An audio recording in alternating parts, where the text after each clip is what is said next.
I'm sorry? Can I interrupt you for a Yeah, second? yeah. Sorry. 1 second, Patricia. Yep. Oh, yeah. Oh, I bet. Honestly, I'm glad you didn't come because it was so dead.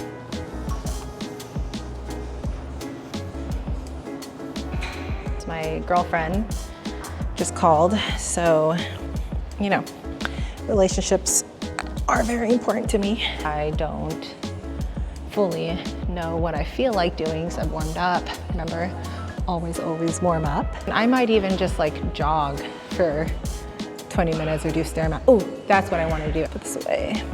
As much as I hate the Stairmaster, I do or am aware of what type of results it gets you. So since I am mostly trying to lean out, I'm not fully trying to build as much muscles anymore. I mean, bottom half, obviously. We're just gonna go lean out, go do the Stairmaster a little bit, and we'll have a conversation about marriage. Today has been like a strange day full of, I'm not gonna say inconveniences, I'm gonna say it's been full of unexpected occurrences, I guess is what I'll call it. Nice meeting you, Donna. Nice meeting you, have a good one. Like off today, I feel like this kind of happens every time I take so long off from the gym and then I end up coming back and I'm like, I forget everything. It's just not part of my habits or routine anymore. Figuring it out, just figuring it out. Okay, let's go. The topic of today, guys, marriage, relationships, really all of it. For our wedding celebration or wedding ceremony, Dylan and I decided to do something just a lot more intimate and secluded. And at first we had plans to really turn it into an actual big ceremony and celebration.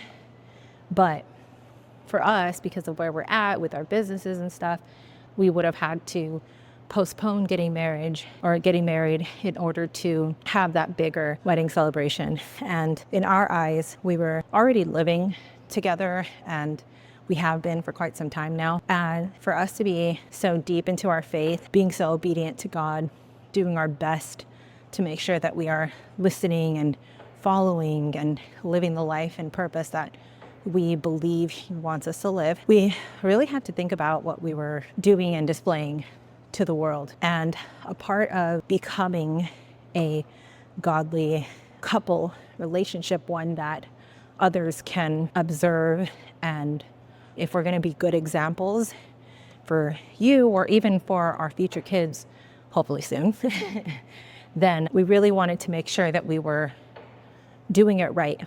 Because so many times in the Bible it mentions for those who stray believers in the wrong direction, then they essentially are sinning because we're causing our brothers and sisters to stumble. Well, the whole living together in marriage and sex before marriage was something that we still don't fully know the answer to. And this was one that Dylan and I really struggled to accept and understand on a deeper level. And we oftentimes made a lot of excuses for why we thought we were the exception to the rule. And I don't think that there's any exceptions to the rule. I think if you're sinning, that sin is on the same scale of all the other sins.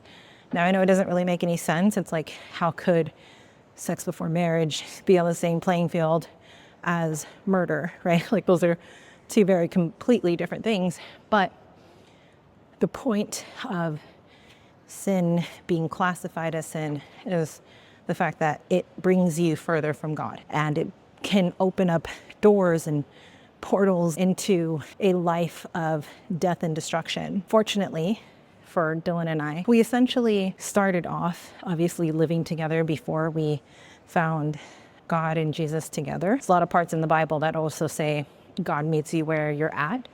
And so I think that's what happened. But the beautiful thing is, and I was just reading about this in the Bible today, that through belief and faith in God, that's when you become holy. Whew, this is exhausting. The word I really wanted to emphasize is become, because it's not that you start off pure and suddenly you lose brownie points every time you sin and suddenly there's a marker where you no longer get into heaven. That's not the case, but we all start off with our sinful natures and we explore it to its fullest. It's like part of life, right? And being human. Once you turn to the Lord and open up your heart to Jesus and that belief and faith, the purification process begins. I think I mentioned this before in one of my other videos about purification. And when you think of it, like, oh, I'm going to be purified, it sounds like an intense cleansing of the soul. But if you really think about it, it is that, but it doesn't always have to be so intense. It's not like you cleanse yourself through burning fire, although sometimes the life lessons that we experience feel like burning fire.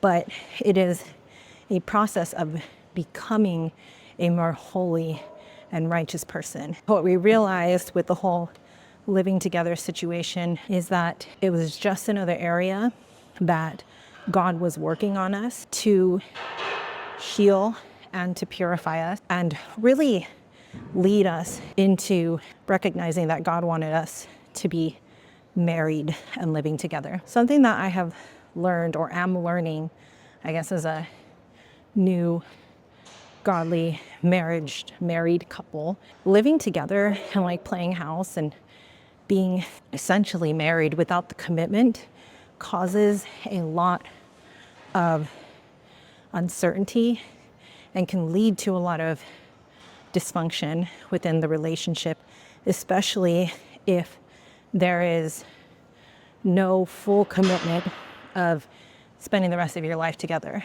and discussing future plans. It honestly baffles my mind how I used to operate and be okay living with a man knowing that we most likely were not going to get married. Like, in all fairness, during those times, I truly did believe that we were going to get married. I was so young, so naive. One of them I did get married to, and that didn't end up well. So marriage doesn't save you from the heartache, but it definitely creates a different level of commitment and willingness to put the ego aside and actually be more team-oriented versus self-preserving. I also want to emphasize that really just the differences between a normal worldly marriage and a godly purpose-driven marriage. So I have had both. I'm having one now, obviously had in the past the other. There are some distinct differences that I am already recognizing within this marriage versus the last one. So the first one, because we were committed to each other but not committed to God, there were so many acts of selfishness and really just anger with one another because none of us were willing to put the ego aside to have a civil conversation and communicate things that were frustrating with us, because it was a relationship that wasn't grounded in God.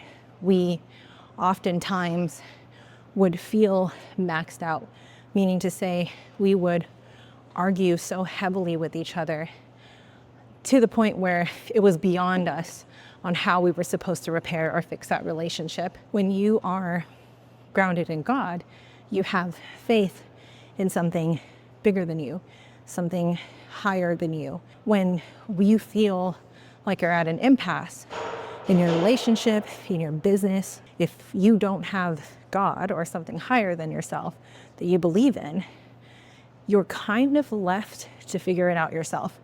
And that could be very difficult to digest. And it also means that you are susceptible to taking on all of the burdens that humans are not meant to take on themselves, because there are so many different things that are out of our control. If we were to just rely on ourselves, we would just lead ourselves into destruction. And that's oftentimes what ends up happening. So, let me drink some water. I don't know how it's only been 12 minutes, y'all. I am dying. Okay, let's keep it going here. I'm really gonna be trying to do this for 45 minutes. We're gonna have to see, because I just don't know. All right, Wonder if I can walk backwards. Is this silly of me? I mean, it's giving me a little bit of a workout. I'm keeping it slow enough. All right, let's just try it. So that's one of the key differences that I noticed within the two different marriages. This one is significantly more mature and stable than any of my other relationships. And it really got me thinking about what are some of the things that are important when you're looking for somebody who you're going to marry. And you really need to understand that marriage, you should not look at it as if there is a way out. If you already go in with the mindset of thinking, oh, it's okay, if it doesn't work out, I'll just get a divorce, you're more than likely manifesting that divorce. And I say this from my own experience because that was my thought when I said yes to my ex-husband. And really recognizing that marriage was not created so that we can get divorced. Marriage was created because it is symbolism of commitment to each other under God. And that is one of the key important parts of it. People did get married to solidify familial finances and a livelihood. Women were sold to the highest bidder, essentially. And it was just very different back then. I truly believe that the actual marriage that God wanted for us is one of choice, because God is a man of free will and allows us to have choice. So one of choice, which is why I think arranged marriage is no crap on them, but I don't think that is what God wanted, in my opinion, just because he himself is a freedom of choice kind of entity. He's God. But another thing I truly believe is that church or God, the marriage, was actually supposed to represent Jesus and the church. And them together is actually what God intended to help us purify ourselves, if that makes any sense. Let me elaborate further on that. What I mean by that is when you think about marriage and the type of purification that covenant, that commitment actually provides, it is significant. Marriage isn't supposed to be a I help myself, you help me type of a deal. It's supposed to be one where we offer humility to each other, where we constantly self-correct and change and take accountability and develop true trust. It's where both partners are able to flourish completely. And by doing so, we oftentimes expose our darkest sides of ourselves, because that's what marriage was supposed to do, is help bring to light some of the truth that we would otherwise be blind to. Marriage is such a beautiful commitment to each other in that sense, because it truly does challenge you in ways that actually cause you to have to self-sacrifice, to have to still accept somebody even though they're not perfect, right? Our society nowadays wants to tell us that it's okay to leave something or someone if it doesn't serve us anymore. And although that is true to an extent, that also, when it comes to marriage, there's a specific covenant that you have agreed to, and sticking it out and allowing yourself to be in that pain, to allowing yourself to be challenged in that way, is part of God's intent with marriage, because through the challenging times is how we really reach an enlightened state of mind. So it's been interesting. I'm definitely learning that the more I can self-sacrifice, meaning to say I put up, not that I put up my dreams and choose our family, because self-fulfillment is still very important, right? Because you have to have your own cup filled before you start pouring into others. But also understanding that I'm not just going to go and do stupid things and behave stupidly and selfishly if it's going to hurt my family, if it's going to hurt my husband, if it's going to hurt our home. And so even though sometimes I'm like, yeah, I would love to, I don't even know, I don't even have the desires to do anything super crazy anymore. But when I used to, when Dylan and I first started dating, there was definitely times where I was like, I would love to go out and dance and drink, and I forgot what it's like to get hit on by guys and blah, blah, blah, blah. And it's just interesting because although it is flattering to do that, and there's a lot of pleasures that I used to indulge in and enjoy, I have no desire to do those things anymore because of the level of commitment I have to my marriage and Dylan and our family that we're working on building. And there's something beautiful that happens within marriage too, that you truly know that this is the person you are going to go through life together. You want them to be your best friend. And then when you look at them throughout all the years that you've spent together, you get to look at the person you've watched grow over the past couple of years. As long as they have obviously been in a space to grow and commit themselves to personal development and doing the inner work, then there's something so magnificent about witnessing your person, your partner, your husband, your wife, whatever you want to call them. There's something so beautiful about witnessing them transform right before our eyes, and also recognizing that they also helped serve in your own transformation. And for women, let me explain something to men. If you are a man and you're watching this video, women, we can be challenging. Absolutely. That's how we were designed. We are designed by our Creator to be more sensitive to external stimuli, to be very much in our head. Our hippocampus, which houses our emotions and memory, is much larger than a man's. And so we were designed to, in some senses, for lack of better terms, nag about the things that are not right. And this was done purposely because women are the helpers of men. And one of the ways in which we help men is by bringing to their awareness, to their attention, that something is out of place, right?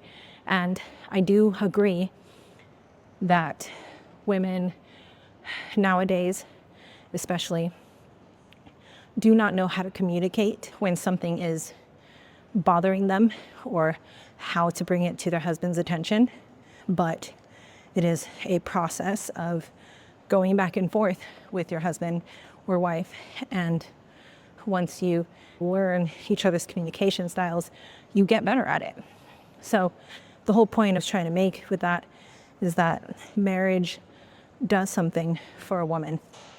When you are a man enough to say, hey, I want to make you my wife, I'm willing to put aside some of the gain that I've received in order to give you a symbol of my love and gratitude for everything you've done for me in this relationship, for everything we have gone through.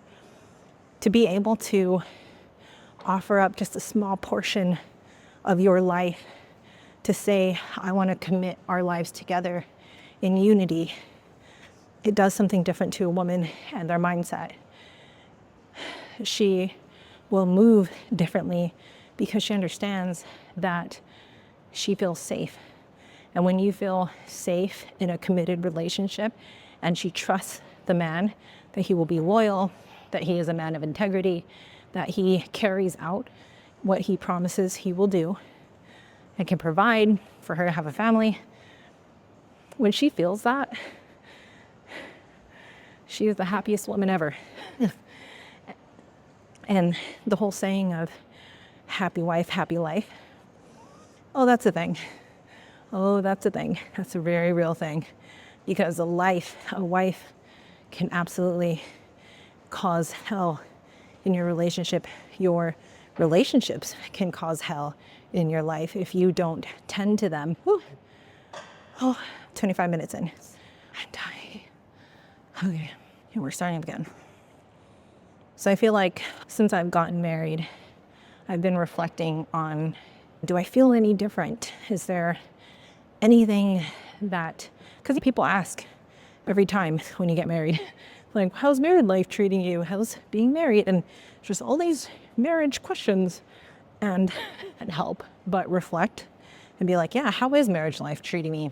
Do I feel any different? And I just have to say, I feel like the only huge significance, like huge difference I feel is the level of commitment and my willingness to put aside my own ego in order to serve the family. And it's small things, right? Choosing not to open my mouth, even though I feel like I'd been wronged.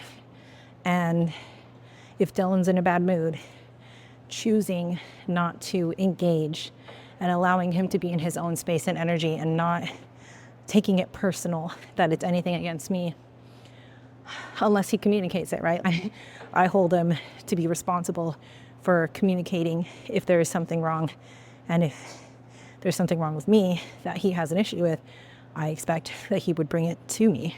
That's choosing the right partner. That's pretty much the only huge difference I experienced. And I mean, I'll have to give you guys an updated thought process as life goes on. But that's where I'm at right now, trying to understand more and more through experience, honestly, what marriage actually is. And I'm excited because I'm 100% in with this man. And you might think that's normal to say. Everybody should be 100% in when they get married. The fact of the matter is, people are not. People get married for the heck of it, maybe because it makes sense financially. That's why I got married to my ex. There was a few other reasons, but we literally were about to break up right before he proposed. So I don't know how that turned out the way that it did, but I also didn't have the voice to speak up for myself, or didn't know how to have difficult conversations. I still got 15 more minutes on this freaking thing. Some final thoughts is that I truly, truly believe that marriage nowadays has gone, the value of it has gone down significantly because people have chose not to value it. And I truly believe that the world is starting to open up their eyes to what actually needs to be done in order to bring our society back to a place of love and light and excitement. Because we've drifted. We've drifted so far from God, from the original design that He meant for us to be. We indulge in so many sinful behaviors and things that we even know are bad for us, and yet we still choose to participate. And one of the things I really noticed is the word sin. And this morning as I read my Bible, the word sin, sometimes it can put me in a wrong mood. It makes me feel unworthy. It makes me feel shameful if I'm participating in anything that could cause that. But from what I understand, and correct me if I'm wrong in the comment section, but sin is just another way of saying that we are operating outside of our designed use. We were designed by God to worship, to live in love and light, and to love one another and love thy neighbor. And God loved us so much that he left us an owner's manual. Now, some could say it is a stupid owner's manual because of the fact that it is so encrypted and very difficult to understand, because he speaks in parables. I mean, all of the authors did, all of the disciples kind of did. Some of them were a little straightforward, but essentially Jesus spoke in parables, and it can be very confusing for those who are not spiritually tapped in and don't know how to interpret it or apply it to their lives. But the more you dive in and the more you commit yourself to the process and allow yourself to be open to learning about how God wanted us to live, I promise you that if you pray before you open up your Bible and say, God, help me to see new things, hear what you want me to hear, open up my heart to receiving the message that you want from me. If you allow yourself, if you allow Jesus in, because he, like I said, he's a gentleman. He will not force his way into your life. You have to accept him. But if you do that and you stick to the process and just have faith that there's something at the end of the work and commitment that you do, the purification process comes in as a result. Eventually, right? Like, we also need community and relationships to help us decipher what is important and to discern what is. And so this is also why relationships and who you choose to marry is so vitally important, because without that, the correction is very difficult, because I truly believe God sends people and relationships to us to give us a message. That's all, guys, for today's lifting and life lesson. If you have been enjoying my lifting life lessons or these vlogcasts, please leave a like, a comment, subscribe, do all the things. I'm really putting a lot of focus into giving you guys all of the recipes for success that I have personally implemented into my life. Now, I'm not the most successful person in the world, obviously. I'm very honest with my current situation and where I'm at, but I truly believe that sharing every step of this way is meant to serve somebody. God blessed me with the desire to document and create, and I'm just excited to fully step into my full power with this. And in that way, it feels good, because I feel like I'm honoring God, because our gifts are something given by God and we should be using them. So I hope this helps somebody out there. I'm gonna get back to it. Got like 10 more minutes on the Stairmaster. Oh, not too bad, not too shabby. So that's it, guys.